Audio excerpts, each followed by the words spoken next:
अपशगुन?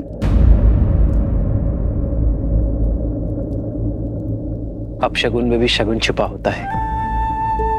सुकर्म और सोच अपशगुन को भी शगुन बना देती है। ये भेंट मेरे सबसे महत्वपूर्ण भक्तों के लिए है।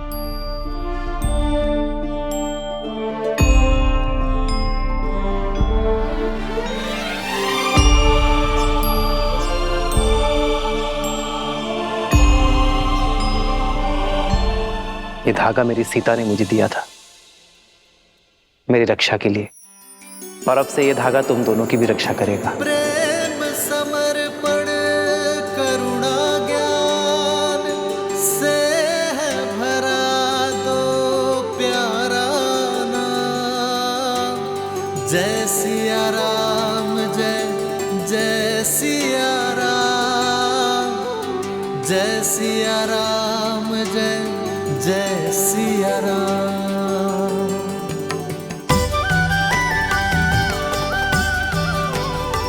प्रेम की सोच अपशगुन को भी शुभ संकेत बढ़ा देती है। निराशा में भी आशा की कोपर देने के लिए धन्यवाद महादेव। ये तो वही ऋषि कुमार हैं श्री राम, जिसके विषय में हमने आपको बताया था। लवकुश, लव कुश।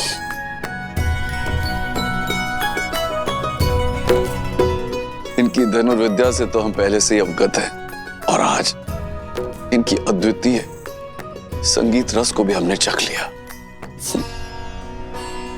बालकों, तुमने हमें इस विषय में पहले क्यों नहीं बताया? यदि धनुर्विद्या की प्रतियोगिता में बाण के स्थान पर नाद छेड़ते तो हार जाते ना।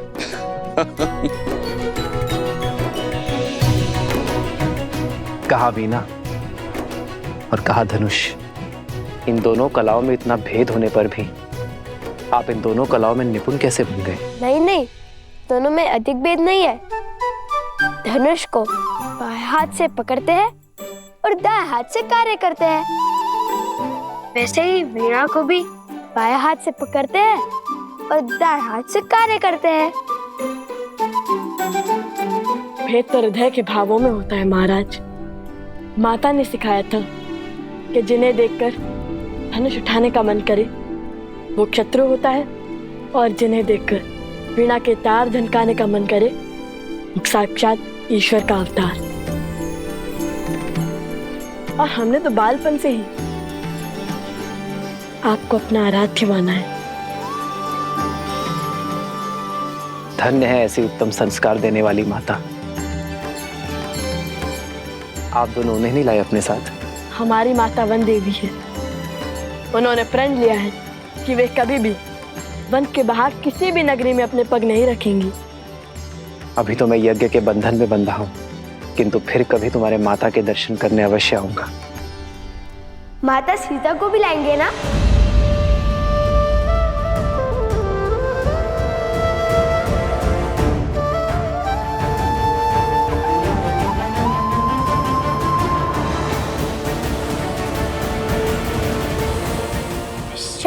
क्षमा करना, मेरा अर्थ था महारानी सीता, वो भी आएंगी ना?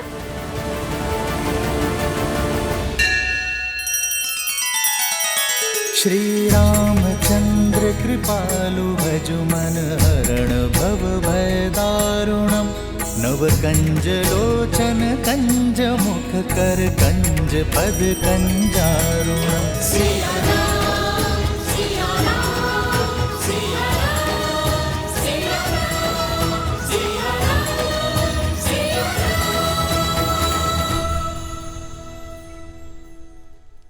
क्षमा किस बात की ऋषि कुमारों, महारानी तो संपूर्ण राष्ट्र की माता होती है। आप महारानी सीता को माता कह सकते हैं। यज्ञ में आहुति का समय हो गया है राम। जो आज्ञा गुरुवर। हनुमान, इन दोनों ऋषि कुमारों और इनके साथियों के विश्राम करने की व्यवस्था महल में ही करवाओ। मैं यज्ञ संपन्न होने के पश्चात स्वयं इनके पास बैठकर पूरी कथा सुनूंगा। लक्ष्मण,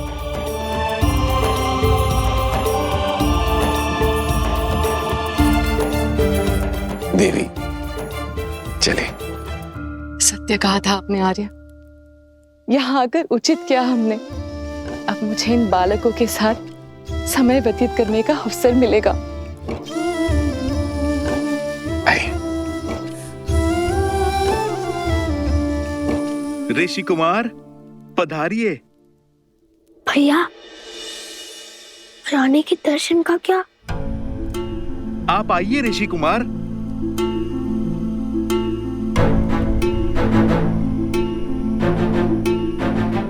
ऋषि कुमार, क्या बात है? वचन भंग हुआ। आपने कहा था आप महारानी के भी दर्शन करवाएंगे। अयोध्या की धरा पर कोई वचन भंग नहीं होगा ऋषि कुमारों। आपको महारानी सीता के दर्शन करने हैं ना? आइए यज्ञ स्थल पर।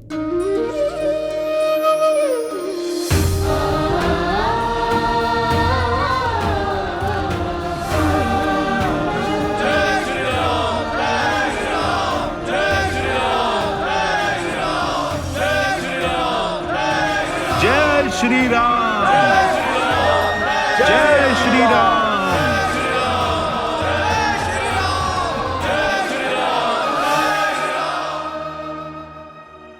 सब कुछ सज्ज है महाराज। आप ही की प्रतीक्षा थी। महारानी को ले आए।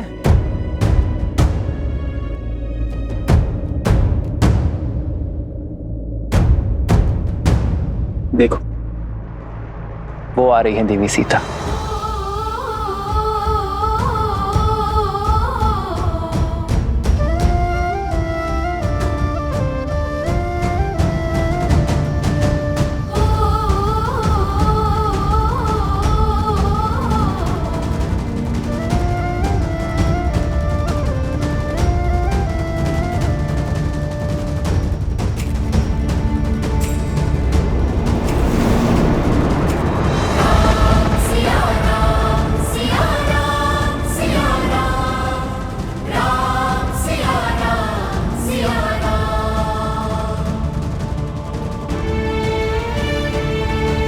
महारानी सीता की देह तो अयोध्या में वास नहीं करती है, किंतु राजधर्म की मर्यादा जो निभानी है, मेरी प्रिय पत्नी के प्राण इस मूर्ति में प्रतिष्ठित है।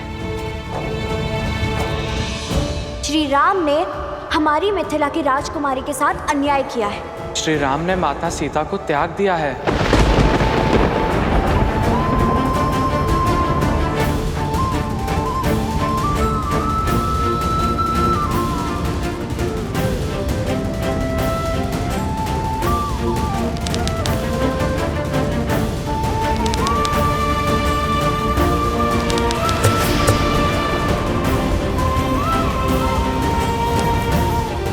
ऋषि कुमार,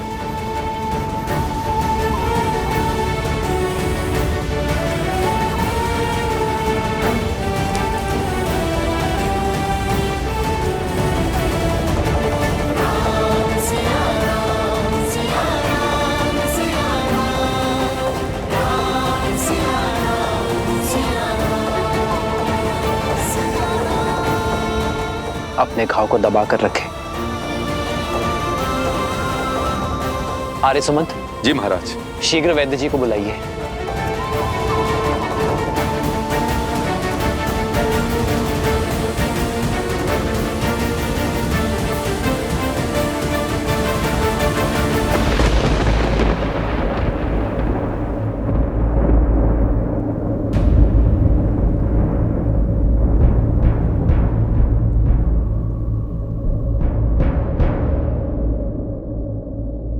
रक्त बह रहा है ऋषि कुमार, इन्हें स्वच्छ करना होगा।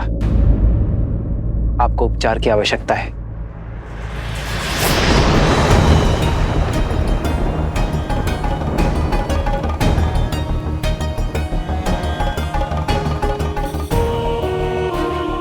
उपचार की अधिक आवश्यकता वीणा की स्तार को है।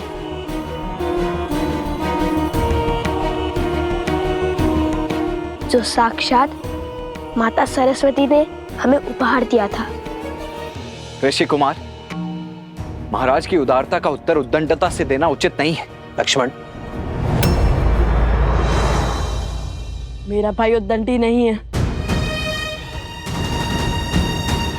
केवल उसके मुख पर बुद्धि से अधिक उसके भावों का अधिकार है राजानुज, बिल्कुल आप ही की भांति। तुम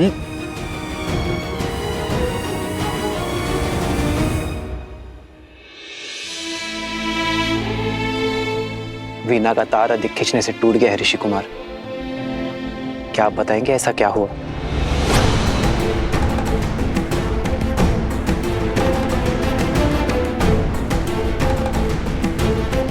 भगवान वाल्मीकि का आदेश था कि अयोध्या जाकर प्रभु श्री राम और माता सीता के गुणगान गाने का, किंतु मुझे किसी ने ये नहीं बताया कि राम सिया की कथा जो हम मंत्र मुक्त होकर गाते हैं वो अधूरी है।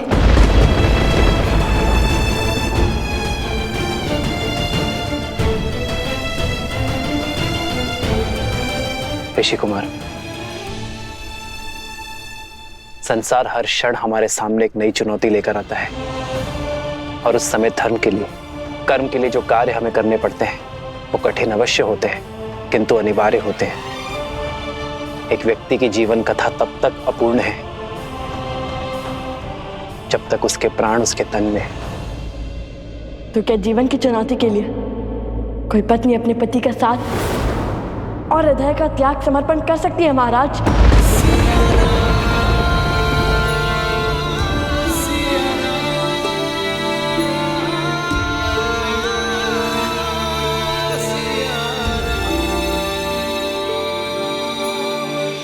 ऋषि कुमार, अयोध्यापति से संवाद संभव है, विवाद नहीं।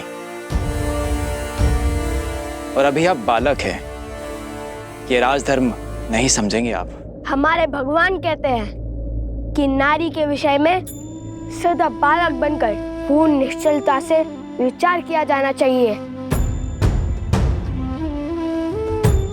वो नारी जिसमें सदा ही ममता का भाव समाया हो, उसके चरित्र का मूल्यांकन सदा बालक बनकर करना ही उचित होता है, क्योंकि बालकों की बुद्धि लोक पाठ से दूषित नहीं होती।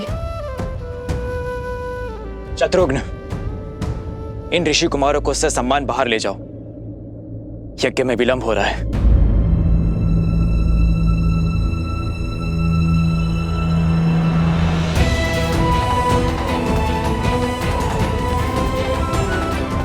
यदि मेरे श्री राम के मन में अपनी संतान के लिए प्रेम जागा तो कहीं उनका तप भंग ना हो जाए। शत्रुघ्न,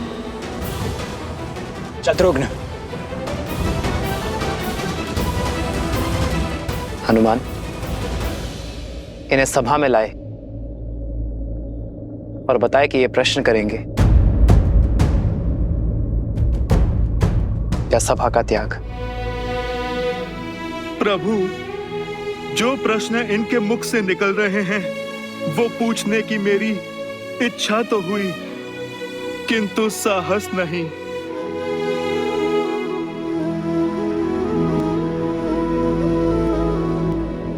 तो जो पूछना है वो अवश्य पूछो ऋषि कुमारों, मैं यथाशक्ति उत्तर अवश्य दूंगा।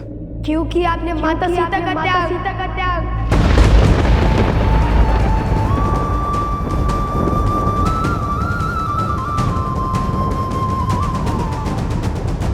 धर्म का आचरण आदर्शों के अनुसार होता है ऋषि कुमार।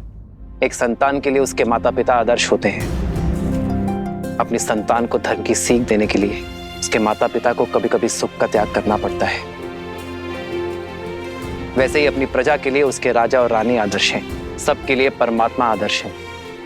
इसलिए संसार के सुख के लिए प्रत्येक युग में श्री विष्णु और माता लक्ष्मी एक दूसरे से वियोग की पीड़ा सहते हैं। उसी से प्रेरणा लेकर अयोध्या नगर और कोसल राष्ट्र की प्रजा को उचित धर्म का दर्शन देने की इच्छा से मैंने और सीता ने वियोग का दुख स्वीकार किया।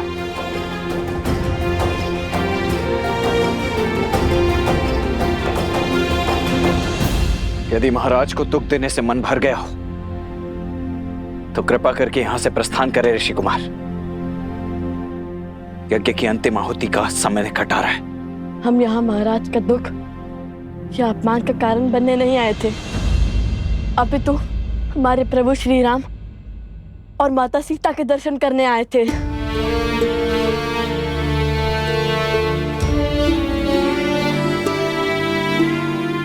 पीड़ा है तो केवल इस बात की कि हम केवल महाराज के दर्शन का सौभाग्य ले पाए, प्रभु राम के दर्शन का नहीं, क्योंकि सीता के बिना कैसे राम।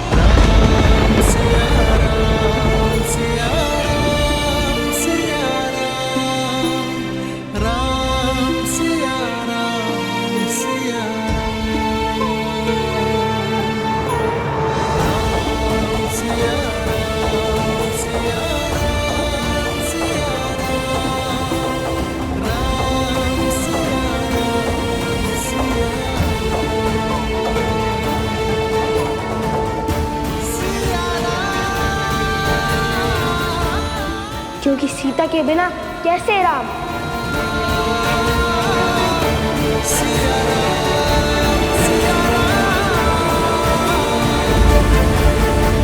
पिताश्री, क्या लव और कुश के प्रश्न उचित थे?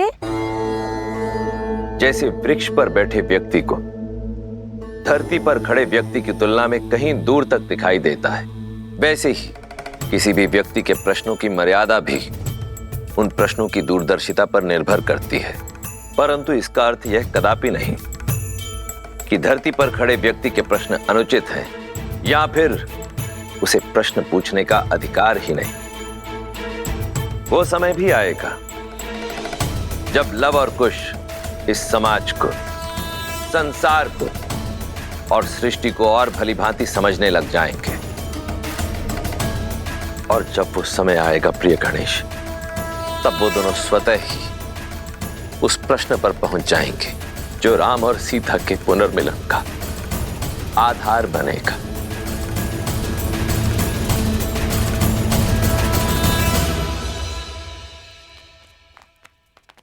अब क्या करना है? कैसे मर्यादा और न्याय की मूर्त ने अपनी पत्नी के साथ अन्याय किया।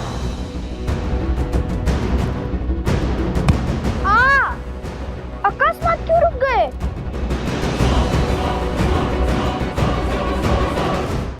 भैया, अगर श्री राम ने किसी और की पत्नी के साथ अन्याय किया होता तो आप दुखी नहीं होते। मूर्खतापूर्ण बातें मत करो कुश। श्री राम किसी के साथ अन्याय कर ही नहीं सकते। वे मर्यादा पुरुषोत्तम हैं। ओम मनमना गणाधिपते नमः स्वाहा।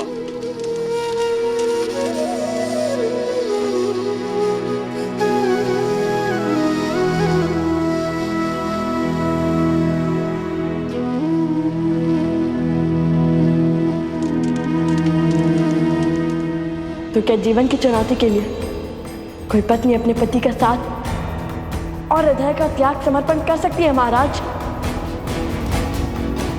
क्योंकि आपने माता सीता का त्याग।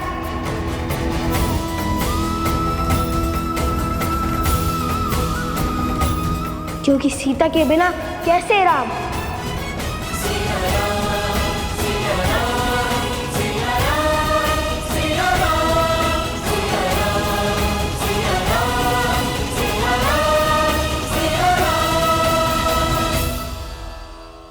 और क्या प्रमाण चाहिए? अब तो सिद्ध हो गया ना कि अयोध्या के राजा राम ने ही अन्याय किया है।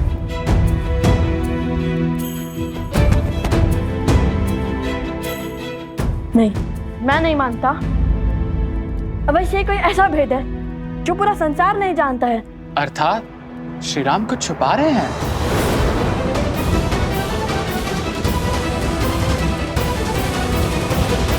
नहीं, कदाचित कोई ऐसा प्रश्न जो कि हमने पूछा ही नहीं, ऐसा प्रश्न जो हमारी बालक बुद्धि में कभी जन्मा ही नहीं, ऐसा प्रश्न जिससे हमारी सारी शंकाओं पर विराम लग जाए।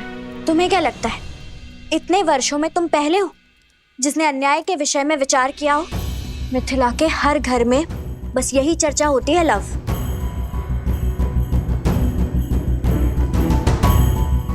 आपको केवल ये दुख है कि हम श्री राम से उचित प्रश्न नहीं पूछ पाए, किंतु मुझे देखिए, मुझे दो दुख हैं।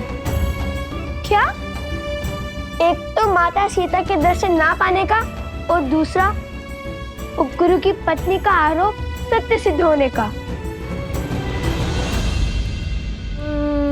हम क्यों? भाभी माँ की बातें भैया सुनेंगे। सोमकर, लाओ तो।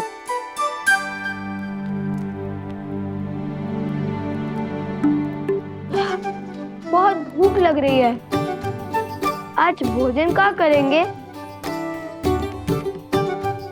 धन्य हो कुमार कुश, इतने बड़े दुख के बीच में भी तुम्हें भोजन की पड़ी है। दुख हृदय में है और भूख पेट में। दोनों अपने निर्णय लेने के लिए स्वतंत्र हैं। हाँ, चलो ना फिर भोजनशाला में चलकर खाते हैं। नहीं, अब हम अयोध्या का अन्न तभी खाएंगे जब माता सीता अयोध्या लौटेंगी।